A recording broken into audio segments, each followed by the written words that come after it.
Rudy duduk di tepi tempat tidurnya, jantungnya berdebar kencang.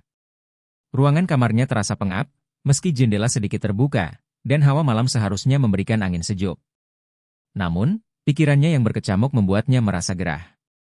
Di tangannya, ponsel yang biasa ia gunakan untuk menonton hal-hal yang tak seharusnya ia lihat di usia seperti itu, kini mati, tergeletak begitu saja. Rudy tahu ada sesuatu yang salah dalam dirinya. Dia kecanduan, bukan lagi rahasia. Setiap kali kesunyian menyelimuti rumah itu, dorongan untuk kembali membuka hal-hal yang membuatnya merasa bersalah selalu datang. Dan kini, di tengah malam yang sepi, hasrat itu kembali merayap ke permukaan, meski ia berusaha mengabaikannya. Ibu tirinya, Maya, sedang tertidur pulas di kamar sebelah. Ayah Rudy sedang pergi dinas luar kota, seperti yang sering dilakukannya.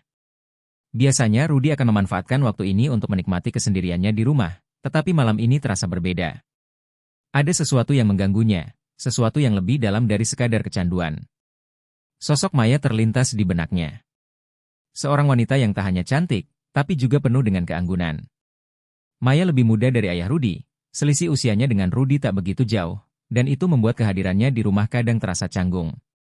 Ada sesuatu tentang Maya yang selalu menarik perhatian Rudy, entah senyumnya yang lembut, caranya berjalan, atau bagaimana dia berinteraksi dengannya tanpa pernah merasa terganggu oleh jarak usia mereka. Malam ini, pikiran Rudy melayang terlalu jauh. Bukan lagi sekadar menonton hal-hal tak pantas, kini imajinasi itu mengarah pada orang yang nyata, Maya. Rasa bersalah segera menyerangnya, namun keinginan itu lebih kuat.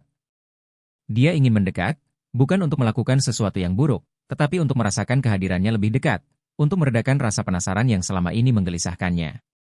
Dengan langkah hati-hati, Rudy keluar dari kamarnya. Setiap langkah di koridor rumah terdengar begitu nyaring di telinganya, seolah lantai kayu rumah itu ikut bersekongkol dengan kegelisahannya. Pintu kamar Maya sedikit terbuka, mungkin karena dia tak terbiasa menutup pintu rapat saat tidur. Cahaya bulan yang temara masuk dari jendela, memberikan kilasan samar tentang keadaan di dalam. Maya terbaring di tempat tidurnya, napasnya teratur, tanda dia tenggelam dalam tidur yang dalam. Rudy berdiri di ambang pintu, menahan napas. Hatinya berdebar tak karuan, namun ia tak bisa memalingkan pandangannya. Dalam kedamaian tidurnya, Maya terlihat begitu tenang, begitu tak tersentuh oleh kerumitan yang Rudy rasakan.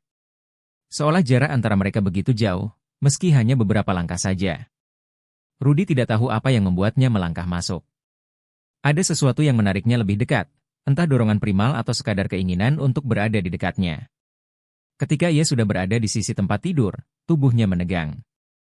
Maya tidak bergerak, tetap tenggelam dalam tidurnya. Wajahnya terlihat damai, seolah dunia luar tak mampu menyentuh ketenangannya. Rudy duduk di tepi tempat tidur, mengamati setiap detail wajah ibu tirinya. Ada sesuatu yang mendamaikan dalam momen ini, meski pikirannya masih dipenuhi oleh kecamuk hasrat yang tak terjawab. Napasnya terasa berat, dan ia hampir bisa mendengar detak jantungnya sendiri. Sejenak, rasa bersalah kembali menyergap. Apa yang aku lakukan di sini? Pikir Rudy. Dia tahu seharusnya tak ada di sini. Dia tahu pikirannya terlalu jauh terpengaruh oleh hal-hal yang seharusnya tak pernah ia sentuh. Namun, tubuhnya menolak bergerak. Ada sesuatu yang membuatnya tetap di sana, meski ia tak berencana melakukan apapun. Rudy hanya duduk di sana, mendengarkan napas Maya yang teratur. Dia tidak berani menyentuhnya, bahkan tidak ingin mengganggu tidur damainya. Hanya kehadiran di dekat wanita yang selama ini ada di pikirannya sudah terasa cukup baginya. Di antara bayangan keinginannya dan kenyataan yang ada di depannya, Rudy merasa terjebak, antara keinginan untuk melangkah lebih jauh atau mundur kembali ke tempat asalnya. Lama mereka terdiam, Maya yang terlelap dan Rudy yang terperangkap dalam pikirannya sendiri. Tanpa sadar, Rudy akhirnya berdiri, menghela napas panjang sebelum dengan hati-hati meninggalkan kamar itu.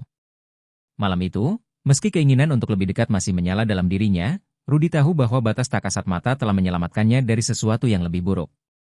Saat Rudy kembali ke kamarnya, ia menyadari bahwa meski kecanduannya masih ada, malam ini ia telah belajar sesuatu, tentang dirinya, tentang batas, dan tentang kenyataan yang harus ia hadapi. Rudy kembali ke kamarnya, menutup pintu perlahan dan duduk di tepi tempat tidur, memandangi lantai yang dingin di bawah kakinya. Kegelisahan yang sejak tadi menderanya mulai memudar, digantikan oleh keheningan yang sunyi, hampir menenangkan. Meski hatinya masih penuh dengan pertanyaan dan dorongan yang belum terjawab, dia merasakan sesuatu yang baru, sebuah kesadaran. Dia menyadari bahwa ketertarikannya kepada Maya, ibu tirinya, bukanlah hanya soal fisik atau dorongan tak terkontrol yang ia dapatkan dari pengaruh tontonan yang selama ini ia habiskan waktu untuk melihatnya. Ada sesuatu yang lebih dalam, yang mungkin berakar dari kesendiriannya, dari kebingungannya sebagai seorang remaja yang sedang mencari tahu jati dirinya di dunia yang penuh godaan. Ia tak pernah bisa berbicara tentang ini, apalagi mengakui kelemahan-kelemahan ini di hadapan ayahnya, atau bahkan kepada dirinya sendiri. Namun, di momen ketika ia duduk di sisi tempat tidur Maya, ada suatu pemahaman yang datang dengan diam. Bahwa perasaan-perasaan ini bukanlah cinta atau gairah, melainkan kesalahpahaman akan kebutuhannya akan kedekatan, penerimaan, dan kasih sayang. Maya adalah sosok yang lembut dan hadir dalam hidupnya di saat-saat yang sulit, dan dalam benaknya, Rudy mungkin telah mengaburkan batas antara apa yang nyata dan apa yang hanya ilusi dalam pikirannya. Dia tahu sekarang bahwa jalannya tidak bisa terus seperti ini. Kecanduannya pada hal-hal yang keliru hanya memperburuk keadaan. Dan malam ini, di hadapan ibu tirinya yang tak sadar, ia berhasil menghindari melangkah lebih jauh menuju kehancuran dirinya sendiri. Itu adalah langkah kecil, tapi bagi Rudy, itu adalah kemenangan yang sulit diraih. Dengan perasaan sedikit lebih lega, Rudy mengempaskan tubuhnya ke tempat tidur. Malam itu, untuk pertama kalinya dalam waktu yang lama, dia memejamkan mata tanpa rasa bersalah yang terus menghantui. Ia tahu perjalanan untuk melawan kecanduannya dan menghadapi perasaan-perasaan yang rumit ini masih panjang, tapi malam ini ia telah mengambil langkah awal. Ketika pagi tiba, cahaya matahari yang hangat menyusup melalui tirai, membawa kehangatan yang berbeda. Rudy terbangun dengan rasa segar, meski pikirannya masih penuh pertanyaan. Di meja makan nanti, Maya mungkin akan menyapanya dengan senyum khasnya yang lembut, dan Rudy akan menjawabnya dengan cara yang biasa. Namun, di balik sapaan itu, Rudy tahu dirinya telah berubah sedikit, lebih kuat dari semalam. Ia menarik napas panjang, menatap ke langit-langit kamar, dan untuk pertama kalinya ia merasa bahwa masih ada kesempatan baginya untuk keluar dari kebingungan ini.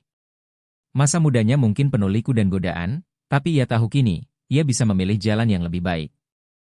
Dalam benaknya, Rudy berjanji, meski mungkin dia akan tergoda lagi di lain waktu, dia akan menghadapinya dengan kesadaran baru ini, bahwa ada batasan yang perlu ia jaga. Bukan hanya untuk orang lain, tapi untuk dirinya sendiri. Sebab, terkadang, perjuangan terbesar adalah melawan diri sendiri. Dan pagi itu, dengan hati yang lebih ringan, Rudy melangkah menuju hari baru.